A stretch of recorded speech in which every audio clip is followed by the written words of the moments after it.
Well, thank you so much for taking the time to talk to us. Thank you for having me, man. I absolutely love the poster behind you, of course, for the Starship Oh, yeah. Troopers. Yeah, not bad, huh? I'm from Spain. Oh, no, Italy. It looks Oh, it's like an it. Italian one. Lovely. Yeah. Pride of place. Yeah, yeah. This one's an Australian artist. Can you see that? Am I doing it right? Oh yeah! Wow, that's amazing. The middle one is fantastic. Yeah, they're all three. They're the Verhoeven trilogy, Traitor of, I mean, so Oh, that's Total Recall. Total Recall and RoboCop and Starship Troopers in the middle. That's amazing. That's great art as well. Yeah, those were oh, there's my wife and I back over there behind there, a poster of us. Me as Tarzan, her as Wonder Woman. Ah, A friend of ours got it made by somebody because she was Wonder Woman and I was in, she did Wonder Woman in Confessions of a Superhero, and on Jimmy Kimmel, a show over here, she did 34 times. She goes to hospitals for kids with oh, well, nice, yeah, lovely. she dresses up and she looks like it, so she's pretty Yeah. hot. Do you So do you do the same as Tarzan? well, not anymore. Those days are long. That's a long time ago. I was 27 then. I'm 52 now. I'll 51. 52 in December. Yeah. Well, yeah. Again, thank you so much for your time. I really appreciate you taking the time to talk to us. We're big fans of yours at the site. So yeah, thanks for your time. How we spoke to so many people on lockdown and Zooms and everything else. So we always ask how you guys how you're doing. I mean, how's everything been over this strange time? You mean now that we're living in either actually for real the Starship Troopers world, or actually if it's not Starship Troopers world, it's RoboCop. Yeah, Those yeah. Either of those like, things, right? as absurd as those movies seemed, like with what Paul Verhoeven, the director of both those movies, and Ed Neumeyer, the writer of both those movies, the worlds they created, along with their great producing team and visual effects teams, and it's a lot of the same people for both those films, even though they're so many years apart. Uh, it's the absurdity of the satire in those films feels so real, and people are constantly now asking, what's it like, that those films were so, they had such foresight, or that they could, the premonitions that that everything's come to fruition now, basically, and it does feel like that often. There's a lot of the propaganda and the hypocrisy and the beating people down with their the propaganda as well is definitely Starship Troopers and RoboCop. It's just surreal, and the corruption at those that are supposed to be leading us it seems like, I'm like, Paul Verhoeven's a genius, and so is Ed Neumeyer. Both of them, dear friends. So it's how am I doing in that? I keep looking and going, it was supposed to be a movie. But it's real. I'm doing okay. I feel bad for a lot of people. We've had some friends that have lost some family members and stuff like that, and we've had some people that have been sick too, that we know. It's just, I think it's devastating, and that it gets downplayed, I think, is surreal. I think, it's just like, when they try to say don't wear masks, you don't need to wear masks. Some people say that over here. I'm sitting in there, and they're like, because they don't really work, and I'm thinking, well, what have doctors and nurses been doing for so many, for how long have they worn masks? I don't even know if I can, because they knew something even back then. It's just like, I don't know. It's just like protect people. So I'm living in like my cave in my home, and my sister says that my wife and I like cave dwellers, but we do go out. We go running outside because I live in Florida, so it's nice and easy, and nobody's ever around, so I can run anywhere I want. And my wife's an amazing vegan cook, and I'm a vegan, so that makes it easy for me. And yeah, that's about it. I'm going back to work in less than 2 weeks. Oh wow! Was that a movie you had going before lockdown? Was it a film that locked down, or was it something? Is this something fresh? Something fresh. The movies I Okay. had before lockdown, which I had quite a few lined up, all are on the shelf right now. But this one came up, and then I have another one that might be coming right after this. So this is my first time working in since February. So my first time. And when I came back from England in February, I yeah, haven't worked since. which is hard for me, and I know it's hard for everybody, and I know a lot of people do this, but I've been able to do a lot of press and PR for different films. I had The Warrant come out, which is a Western I did. It's on demand. That was with Neil McDonough and Stephen R. McQueen. That was a lot of fun. And then I did G-Lock in England with Tom Patton. That came out, and he was the director, and that Stephen Moyers, and that was a lot of fun to do that. And John Rhys Davies, Talia, and then let's see, and then I had the second with Ryan Phillippe, and that just came out. That's an action movie. Go back to that, and then I had this movie, which I shot before all of them, and it already came out over here, which I am really excited about. It was a lot of fun to play that. I was originally the guy that directed this. He is a Marine, and I was originally going to play the Marine, but then he cast the other guy, and he goes, "You know what? I'm switching you two." And he made me the doctor, and that was so. At first, I was a little bit like, "What? I'm not the Marine? I always get cast as the Marine," and I was like, "I'm the futuristic Marine." And then I was like, "All right." But it was so much fun to play, and I had such a great time doing it. Chris Helton is he's a Marine, so he's very, very, very organized, very creative. He got the funding for it. We shot it all down in the American Virgin Islands in St. Croix, and on a $2.2 million yacht. So I would jump, me and I love Judd Nelson, he's in it, but Griff Furst, who's now playing the Marine, who was originally going to play the doctor, goes, "Yeah, I heard you wanted to play the doctor." And I go, No, not at all. I wanted to play the Marine. And he goes, "But how come they switched? Because I was originally going to be the other guy." I go, "I don't know why the director did that." He goes, "Because it's something different for you, Casper, and I think you can do it." And I had a lot of fun doing it. I'm going to be honest. Yeah, is it good to is it, are you in that you like to mix it up when you can, because you can get pigeonholed in these kind of things, but you seem to, in the film, you seem to revel in the challenge of doing something a little bit different. Yeah, I did revel in this one. I did. It was intoxicating, to say the least. But I think it was just the whole environment, and it became my wife's and my honeymoon too, because I had a family tragedy that had happened, and we had to cancel our honeymoon. She goes, "Don't worry about it. The way your career goes, we'll have a movie in a month or two," and we had it in a month or two. We got it, so we had to cancel our honeymoon because we had just gotten married, and then this film came up, and we're shooting there, and so we went down a week early, and I had weekends off and a couple of days off in between, and then we stayed for 5 days afterwards. So everybody said, because we were there for like a month and a half, everybody's like, "That's the longest honeymoon I've ever seen." So, and it literally was. It was heaven, because we could play tennis in the morning. We were together at night, and the dead body you see in the boat that Judd Nelson kills, one of them is my wife. So she's just there. She's fantastic. She's such a good sport. She's a comedian and a stand-up comic and a funny woman, but I think a phenomenal actress too, as some comedians can be. But she's also just beautiful, and so it was a lot of fun. We just had the best time. So that worked out really well, and that role worked out really nice. I got to talk about my in it, this character talks about his grandfather and his father.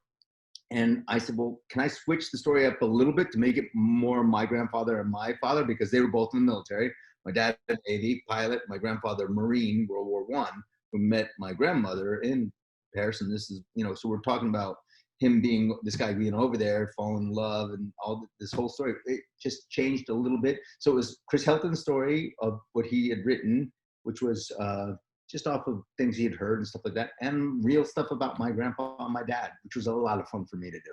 Yeah, the great thing I love about the movie as well is that it's tense. It's like really tense, and there's some of these movies that want to be, these thrillers that have that tension and have characters that you don't quite know whether you sit with them, and you're still discovering what's going to happen as you go. But this one, it's really tense. I mean, when you read the script for the first time, did you find yourself feeling tense? Because it really comes off in the film that it's, I sat there thinking, "Oh God, I don't know what's going to happen next." Well, when I read it first, I felt very heroic because I was the Marine. Yeah. So at that point, I was going to be the Marine, and I was going to be the hero of the story. So I felt extremely heroic. Yes, I did. And then when they switched it, I was taken aback at first. I'm going to be completely honest. At first, I was a little bit like, "What?" what are you talking about? What, am I too old now to be the Marine? What are you trying to say? Have I switched over now? Am I like the, and I was like, it was almost a huge, because as actors, we have very fragile egos. We're very self-absorbed and extremely, everything's got to be about us, especially this interview, it's about me. No, it's about the movie. But the thing that was fun about it was that that took me back. And then after a little bit of time think about it, I've been offered a lot of these bad guy roles lately. I'm on a show in America called All American, and it's a football show, and it's got Tay Diggs and a whole bunch of great young people and everything. And I'm the racist father of the one white guy in it, the one white kid in it. I'm his father, and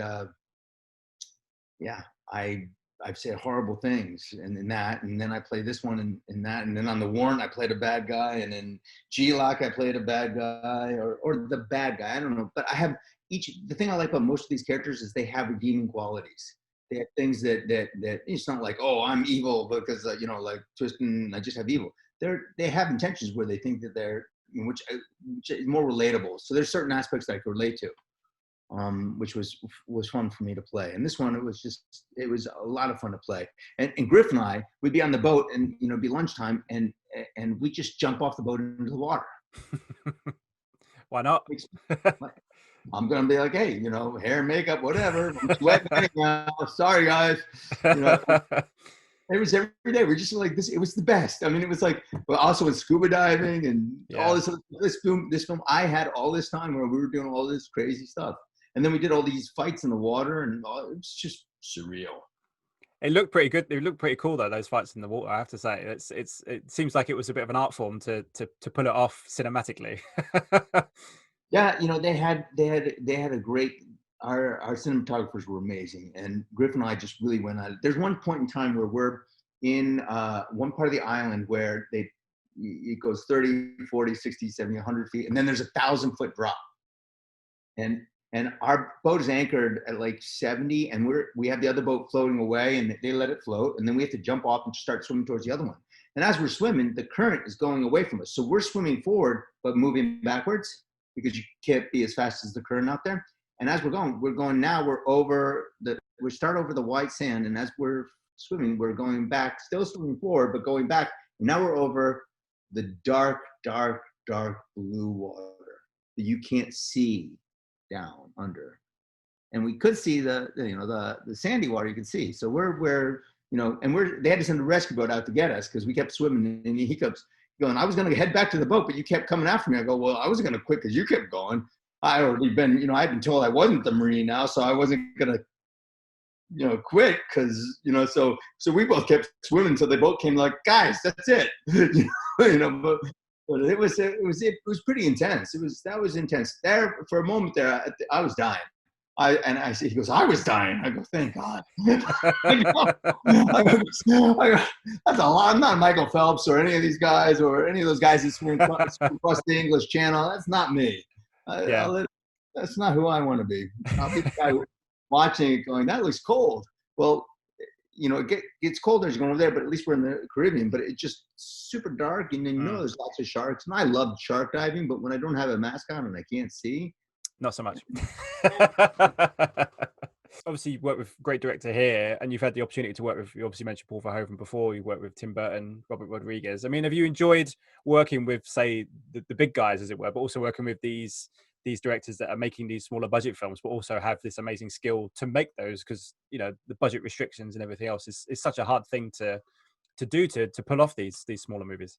Yeah, well, Chris Helton is a very organized. He's like a Marine, so he had everything really well done for this film. So I was really impressed with him as a filmmaker for that, and I loved it. And Judd Nelson is, we joke about it. He was part of our honeymoon because we went out to dinner with him 7 of the nights that we were there because he was with us. And I just talked to him last night, so I'm really good friends with him. I love him, and Griff is just.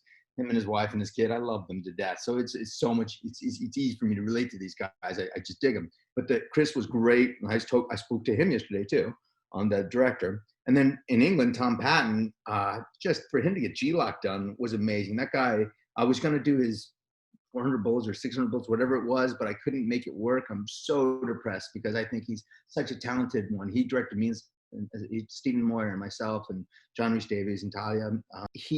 Tom Patton is an incredible director, and he's so intelligent and so smart, and he's just really knew how, even though we had nothing in the budget, he still was able to make that film. And even though we had a good budget for a decent budget for Deadwater, but these other films, like even the second I did with Brian Skiba, Brian Skiba, such a smart director too, because he was able to we made a movie in 15 days, an action movie called The Second, with me and Ryan Phillippe and a whole bunch of cool guys that I've worked with some of them before. But we did this old throwback action movie, and I couldn't believe he got all that stuff done. I was so impressed with the stunt team. So you have the big budget, you have the best of the best. They hire the best. They're always Tim Burton. Everybody that works for Tim Burton is incredible. They're the A-list of the Academy Awards of everybody. The producers, the script supervisors, the makeup, everybody is the best. Tim Verhoeven, same thing, and Rodriguez, of course, everything. The genius filmmaker. I mean, these guys, they just, everything they have. Their stunt coordinators. My best friend is Garrett Warren, who's on Avatar and Lincoln and everything. So you have the greatest guys that are working, but these small ones, when you have them, you have a hunger that we still have in other films, but it's so intoxicating in these because these young guys really want to set their goals. So the stunt guys we had, and Brian Skiba, what he did, getting all that made in that time was amazing. And Chris was able to do this. He hired other Marines just to give, so he's paying tribute to them in that way. And this is a script that he felt, so I love all that. That to me is so exciting. I love how because it seemed almost impossible when you make a film. It's all these elements and all these different people that you don't know each other. Then all have to come together and somehow we all put it together, all working together, and we make a product. And somehow it should be able to be made. And sometimes you can get something really good out of it, and sometimes not so much. But effort, most people go in wanting to do the best they can. And I've been lucky. These last 5 films that I've done have been these smaller films, but so much fun, and people have really liked them. And Deadwater is one of them. There's others that I mentioned are too. And it's just, these people really come in. There's such a hunger for it, and they really know what they want to do. And I think, I like both. I like doing both, but it's the stunt ones and the last one I did, they just were so, I got to work 9 days at a dojo, go work out with them. And I've been training for years. The guys I work out with, Mark Dacascos, who was in John Wick 3, was the bad guy. He's my Muay Thai mixed martial arts, and I've been studying with him for years. And Garrett Warren is my Taekwondo guy in boxing, so I studied with him for years. I mean, he's the godfather of my kids. I'm the godfather of his. So you have all these guys that you're around. So you train your whole life for your things. I only do mine to look good in movies. I don't do it to be I'm not some martial artist, and I'm not claiming to be, because if somebody tried to fight me, I would just run. Because Mark Dacascos said, he said to me, he said, Bruce Lee said, if you can only train one thing, run. And I go, oh, I would run. And he goes, no, Casper, that's so you have stamina in the fight. And I go, no, I know how you guys fight, so I would run. I'd be like Forrest Gump. You guys would have to catch me. Fighting with these guys that are real martial artists, even if you go and you train with them, you're not, at least me, I'm just going to speak, I'm not like them. Like, they have like this killer instinct in them. I'm an actor. I want to look good in a movie. I'll do that.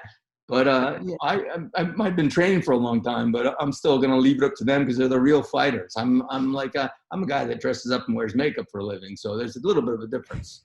I'm not pretending that I'm, all of a sudden I have some kind of Yeah.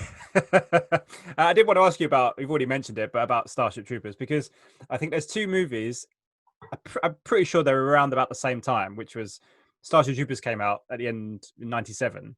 And then The Truman Show came out in 98. And those 2 films really, it's so bizarre how much, as you said before, how much they've become part of our real life, reality TV, and also the politics, the propaganda, all the stuff that comes out of Starship Troopers. That's a movie about, on the surface is a war movie with bugs from outer space. But it's so surreal to me. You mentioned before at the top of the interview about how surreal it is for you watching it now, about how people talk to you about Starship Troopers, but want to know, how is it so ahead of its time? You know, how is that possible? Did you think it would have the impact it's had back in 96, 97 when you shot it, that we'd be talking about it now even more so then, because it's become such a prevalent thing? It's so weird. Well, in England, you guys got the sense of humor right away. When I went over to promote it in England, we did a Clapham Commons. We had a big premiere there, and all the tunnels plastered on the wall were all these propaganda war posters like "Join now," you know. And it was brilliant. And I was like, why didn't they do this in America? They didn't publicize it the same as Disney in England. You guys, you were unique in the way you promoted it. Germany, they were a little bit more tight-lipped with the way they promoted it because they were nervous. And France, they loved it. They just loved it. They would, you know, it was beautiful. But England, you guys have such a sick, perverted, dark sense of humor, and it's brilliant, absolutely brilliant. And you guys got it 100%.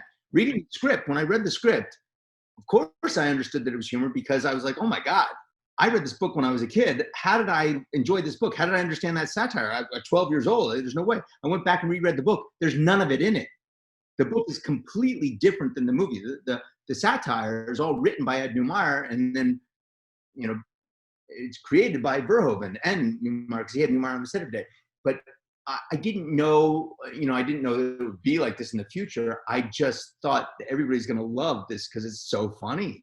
It's so dark and sick and totally perverted, and it's so Paul Verhoeven. It's so and it's just like, it's absurd. And then now I look at it and I'm like, and it's American politics and British. I'm sorry. Yeah. Oh yeah, absolutely. 100%. 100%. You guys. Yeah, it's fun. It's fun over here, I'm telling you.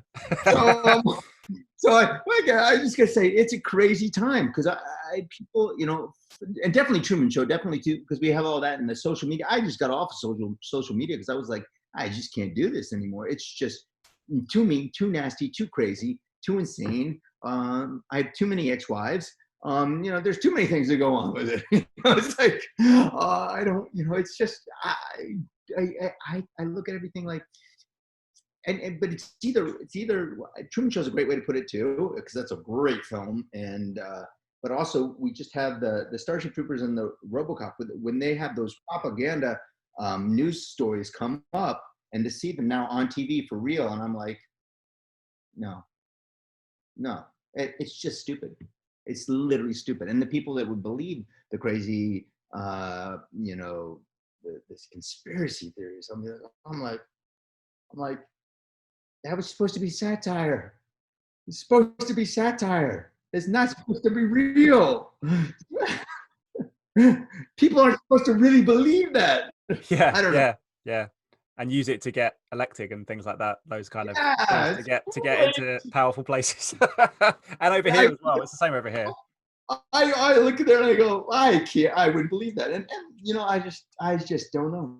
I don't know. I feel so it feels so foreign and so close to home at the same time. It's just disturbing, but funny. Yeah. Well, that's, you see, us, we love that stuff over here, because we love things like David Brent and The Office and all that kind of stuff, and it feeds into that kind of humor. You know, our humor is like 40 Towers, for example. We're that kind of, we're like Basil 40, where you know, basically we can blame the English for all of this. Then. Yeah, why probably. Not? You know, it's unfortunate though, because I would really rather all of that sense of humor, which is brilliant, by the way. And I even watched some of the Commons when I was over there filming different times, the House of Commons, when you guys have it can be that absurd in there. I mean, the way I'm like, what?